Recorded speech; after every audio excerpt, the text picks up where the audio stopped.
Tu entres dans une pièce d'un pas décidé, avec un but précis en tête. Tu t'arrêtes au milieu, et d'un coup, tu n'as plus la moindre idée de la raison de ta présence ici. Ou alors, tu connais parfaitement le nom de cette personne, tu l'as sur le bout de la langue. Mais il ne sort tout simplement pas. Il est là, et il n'y a pas moyen de l'attraper. Le cerveau semble nous jouer des tours. Alors on s'énerve contre lui, et on le traite comme s'il était cassé. Mais voici la plus grande surprise de toutes. Oublier n'est pas un défaut du cerveau. C'est l'une de ses fonctions les plus importantes, les plus intelligentes et les plus précieuses. Le cerveau jette des souvenirs exprès. Aujourd'hui, on découvre pourquoi une tête qui oublie est une tête en bonne santé.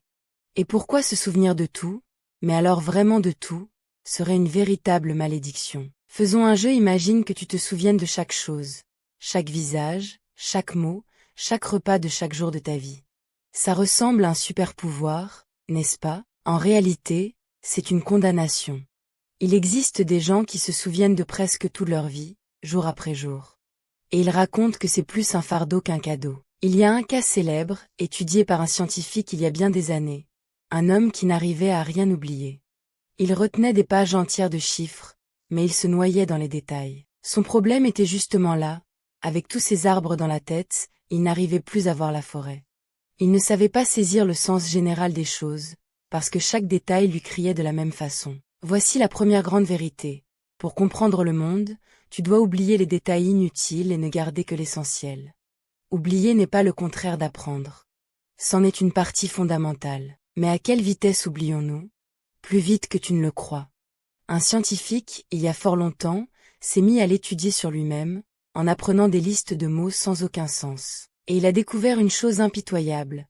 Une bonne partie de ce que tu apprends s'évanouit déjà dans les premières heures. Après un jour ou deux, sans réviser, il n'en reste qu'un petit morceau. Donc si tu étudies quelque chose et que le lendemain presque tout a disparu, non, ce n'est pas ta faute et tu n'es pas un désastre. C'est simplement comme ça que fonctionne une tête normale. Pourquoi le cerveau fait-il ça? Imagine-le comme un jardinier. Chaque chose que tu vis plante une liaison entre les cellules. Mais un jardin avec trop de branches s'étouffe tout seul. Alors, la nuit surtout, le jardinier taille. Les liaisons que tu utilises souvent, il les renforce. Celles que tu ne touches jamais, il les coupe. C'est une règle simple. Ce que tu n'utilises pas, tu le perds. Ce n'est pas de la méchanceté, c'est de l'efficacité. Garder chaque souvenir allumé coûterait une énergie énorme. Le cerveau préfère rester léger, rapide, et prêt à apprendre des choses nouvelles. Et maintenant, la chose la plus surprenante de toutes. Tu crois que les souvenirs sont des vidéos enregistrées, que tu revois identiques à chaque fois. Eh bien non, pas du tout. Chaque fois que tu rappelles un souvenir, le cerveau n'appuie pas sur lecture. Il le reconstruit depuis le début, comme un peintre qui repeint la même scène de mémoire. Et à chaque fois, sans que tu t'en aperçoives, il change quelques coups de pinceau. Voilà pourquoi deux personnes se souviennent de la même soirée de façon différente, et jurent toutes les deux d'avoir raison. Et pourquoi un souvenir d'enfance, raconté 1000 fois, devient avec le temps un peu différent de ce qui s'est vraiment passé. Le cerveau peut même construire des souvenirs de choses jamais arrivées, et te les faire paraître tout à fait réels. Ta mémoire n'est pas une archive de vérité.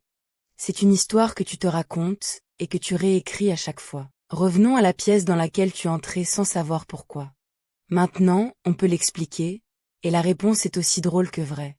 C'est la faute de la porte. Les scientifiques l'ont appelé l'effet du seuil. Franchir une porte, pour le cerveau, marque la fin d'une scène et le début d'une autre. Et il range en vitesse les pensées de la pièce précédente. Et voilà pourquoi, si tu retournes là où tu étais, souvent la pensée refait surface. Tu n'es pas gâteux, ton cerveau a simplement changé de pièce mentale un instant trop tôt. Reviens sur tes pas, et tu retrouves le fil. Et le nom qui t'échappe sur le bout de la langue? C'est peut-être la plus belle preuve qu'oublier et se souvenir sont deux choses différentes. Le souvenir est encore là, tout entier. Tu sais que le mot commence par une certaine lettre, tu sais combien de syllabes il a. Il ne te manque que la petite étincelle pour le faire sortir. Et c'est pour ça que plus tu forces, moins tu le trouves. L'astuce, c'est de laisser tomber.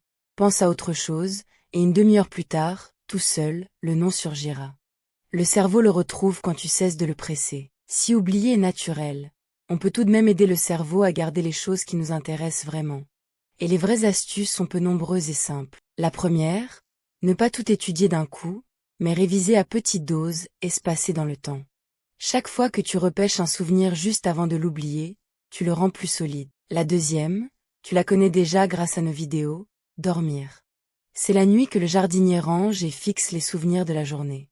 Étudier puis dormir vaut double. Et la troisième, relie la chose nouvelle à quelque chose que tu sais déjà, ou transforme-la en une petite histoire absurde. Le cerveau oublie les données isolées, mais il adore les histoires. Plus elle est ridicule, plus elle reste. Et il y a un dernier type d'oubli, peut-être le plus doux de tous.